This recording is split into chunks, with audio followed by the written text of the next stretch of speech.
চরিলাম বিধানসভার সুতারমুড়া BJP party office আগুন দিয়ে পুড়িয়ে দিল দুষ্কৃতিকারীরা। শুক্রবার গভীর রাতে অগ্নিসংযোগ ঘটনার খবর পেয়ে ছুটে আসে বিশালগড় অগ্নি নির্বাপক দপ্তরের একটি ইঞ্জিন। আগুন নিয়ন্ত্রণে আনার পূর্বেই পার্টি অফিসটি আগুনে পুড়ে ছারখার হয়ে যায়।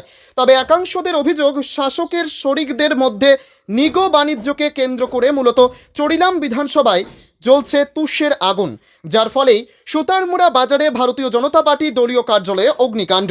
বিশ্রামগঞ্জ থানার পুলিশ খবর পেয়ে রাতে ঘটনাস্থলে ছুটে আসে এবং অগ্নিকাণ্ডের ঘটনার তদন্ত শুরু করেন। তবে বর্তমানে দলীয় বিষয় অগ্নিকাণ্ড ঘটেছে, সেটা কোনো রকমভাবে সারাই করলে নতুন রূপ পাবে। কিন্তু নিগো বাণিজ্যকে কেন্দ্র করে চরিলাম বিধানসভায় শাসক এবং শরিকের মধ্যে যে ধুলোমার কাণ্ড চলছে, যে কোনো মুহূর্তে হতে পারে ভয়ঙ্কর ঘটনা।